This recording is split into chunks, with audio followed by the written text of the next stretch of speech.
ঈদের পরের দিনই চলে আসলাম বাবার বাড়ি বেড়াতে। আসলে বাবার বাড়ি বেড়াতে কে না ভালোবাসে বলেন?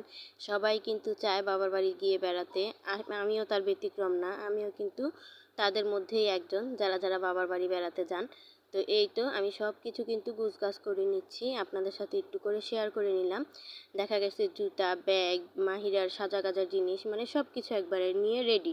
তো একে, একে আমি সব কিছু এখন প্যাকিং করে নিব। আসলে মানে ঈদের যেই আনন্দটা, এই আনন্দটাই হয় মনে করেন বেড়ানোতে। আমার কাছে মনে হয় যে না বেড়ালে ঈদের আনন্দ কিছুই থাকে না, এরকম একটা অবস্থা। তো গুছগাছ করে চলে এসেছি রাস্তায়, গাড়ির জন্য অপেক্ষা করতেছিলাম। তো এই তো, আর ওই যে দেখতে পাচ্ছেন আপনাদের ভাইয়ার হাতে হাঁস, আর ওই ঝুড়িতে হচ্ছে মুরগির বাচ্চা। তো হাঁস আর মুরগির বাচ্চা নিয়ে যাব। মুরগির বাচ্চাগুলো হচ্ছে ওইখানে রেখে লালন পালন করে আবার নিয়ে আসবো, আর হাঁসটা হচ্ছে কেটে খেয়ে ফেলবো ইনশাল্লাহ। তো এই তো আমার মেয়ে কিন্তু পুরোপুরি রেডি। তো এখন গাড়িও চলে এসেছে।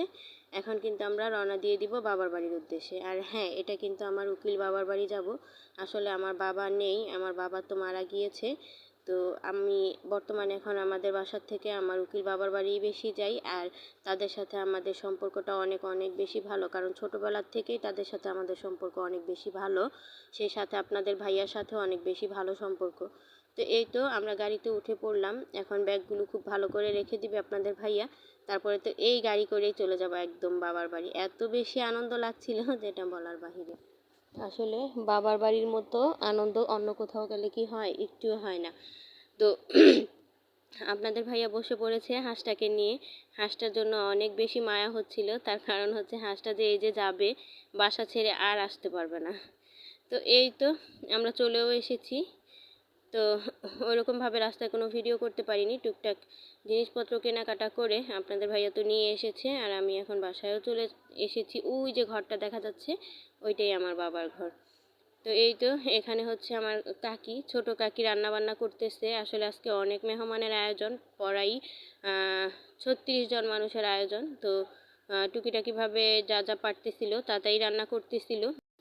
আচ্ছা, এই পর্যন্ত যারা আমার ভিডিওটি দেখেছেন, একটু হলেও যদি ভালো লেগে থাকে, চাইলে আমার ভিডিওটিতে একটি লাইক করে যেতে পারেন। আর যদি খুব বেশি ভালো লেগে যায়, তাহলে কিন্তু আমার চ্যানেলটিকে সাবস্ক্রাইব করে আমার চ্যানেলের পাশেই থেকে যেতে পারেন।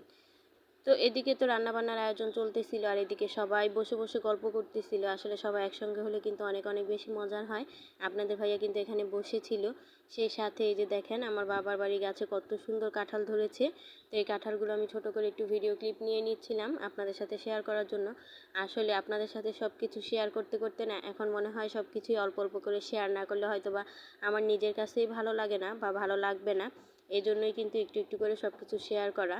তো এই তো দেখেন কি সুন্দর গ্রামের বাড়িতে সবাই বসে বসে গল্প করে।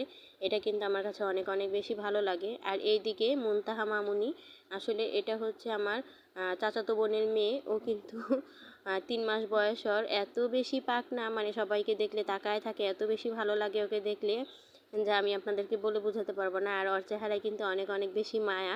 আমি অনেক বেশি মিস করি ওকে, মানে ও চলে গিয়েছে ওর নানা বাসা থেকে। আর এইদিকে তো গুঁড়া মাছ রান্না করেছে, দেখেন গুঁড়া মাছটা কত সুন্দর হয়েছিল, দেখতে যেমন সুন্দর হয়েছিল খেতে তেমন বেশি মজা হয়েছিল।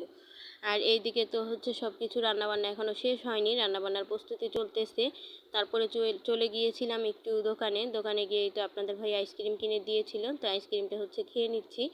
আজকের ভিডিওটা এখানেই শেষ করে দিব। দেখা হবে নতুন কোনো ভিডিওতে। ততক্ষণ সবাই ভালো থাকবেন, সুস্থ থাকবেন, আমাদের জন্য দোয়া করবেন। আল্লাহ হাফেজ, আসসালামু আলাইকুম।